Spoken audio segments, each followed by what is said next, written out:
Hi, it's Kathy. It's Monday night, and tonight we will be talking about Lyft and Uber. I drove for Lyft last year for about a few months. I started sometime in the summer, June, maybe July, all the way through the beginning of October. I did that for a few months. Well, again, as I mentioned in my previous video, I was looking for a job that I actually wanted to do and that I found kind of, that passion for. So until then, I gave 244 rides with Lyft before I got my job, and I started driving with Uber this year, and I've given, I believe, about 88 rides as of yesterday. As of Saturday night. So I'm going to be talking a little bit more about the differences in pay and payouts. I'm also going to be talking about some of the interesting experience I got to have with both of them. So one of the biggest differences between these two apps is how they motivate their drivers to want to give more rides and continue, giving that service to people. So for Lyft, I found myself seeing these bonuses maybe about once a month, and they were really good, but it was for like an insane amount of rides. So it's like, give 100 rides and we'll give you 300 to 500 bucks, something like that. Given it was, at least for me, there was like chunks of time where I would drive aimlessly. And in regards to, again, for both apps, I've had 5-star ratings, I've had 100% acceptance rate, and even then it was just, I think, because Uber has a higher coverage area that I'm more consistently getting rides. With Uber, you're able to pick your weekly incentives. So my goal is going to be, I'm going to give 30 rides and get 45 bucks at the end of the week. I'm going to give 70 rides and get 90 bucks, something like that. But bi-weekly, you choose, not bi-weekly. For every week, you get to choose your goal. And if you meet it, you get your money. So for Uber, you can also choose daily incentives, and you don't really have to select or apply for any of them. You kind of just turn on your app and start driving, and for every maybe 3 back-to-back rides that you give in the morning, you get 13, anywhere from $8.50 to $13 extra for every 3 rides, versus Friday, Saturday, you're most likely to get anywhere from $6.50 to maybe $11, depending where you're driving, or it's a concert area, things like that.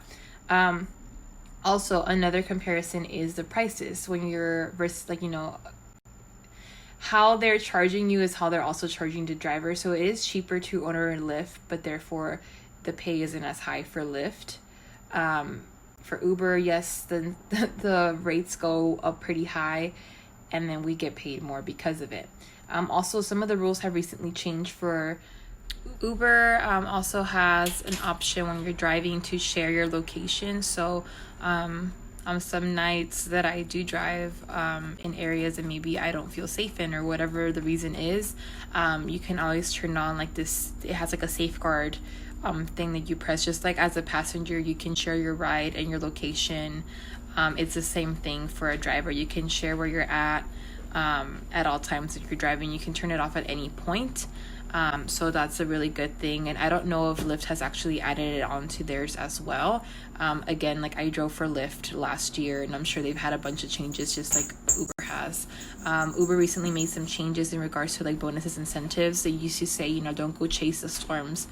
When you're driving for these apps, on the map it kind of shows the red areas, and it tells you about an average of how much you were gonna make more. It would say 2 times more in this area than you usually would, things like that. And now they specifically tell you that. So now it's very specific about how much more you're gonna make, depending to what area you're driving to. So it'll tell you $2 more, $17 more, which is a huge difference, but it will tell you exactly how much more you're gonna be making if you're picking up areas in that general area.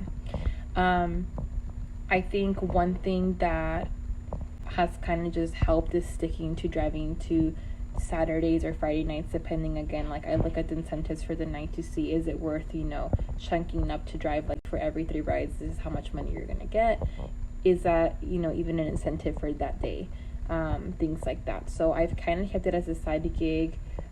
So it's been good, it's been interesting. I've given about 88 rides with Uber. I gave 244 with Lyft. Experiences, I haven't had any weird or bad experiences with Uber. With Lyft though.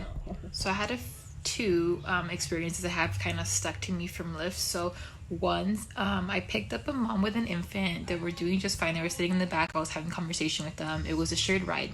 So I stopped by and like not the safest area, and given like there was like no lights in the street for the most part.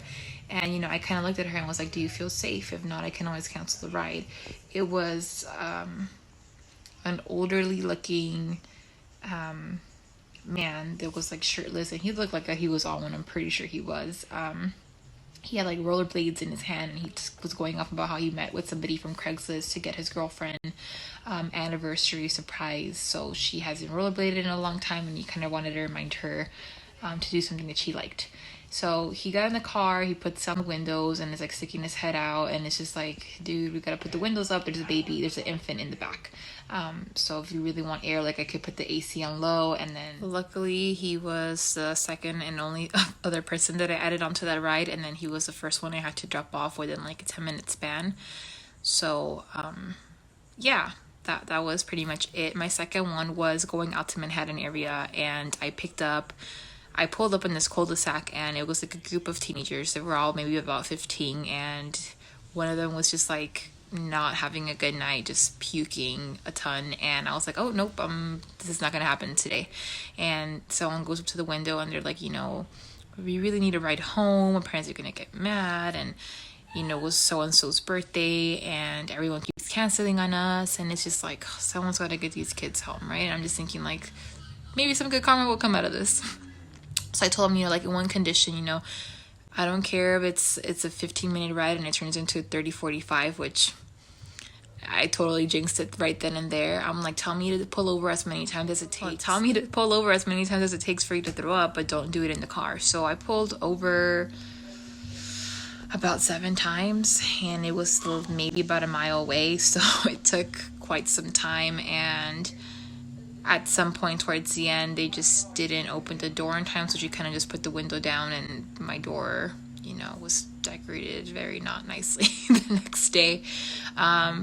But I mean, I think that's why I've kind of made it a rule of thumb since then, that if I'm driving on a Saturday, I'm driving maybe from like 10 to 1, no later than that. Picking up people after the party gets sloppy, gets just not something you want to deal with. So I avoid that, and I just keep doing it. If you have any questions about anything specifically, definitely feel free to ask. I know I went on and on about a few things and maybe didn't cover everything, but again, feel free to ask. I will be back Monday night.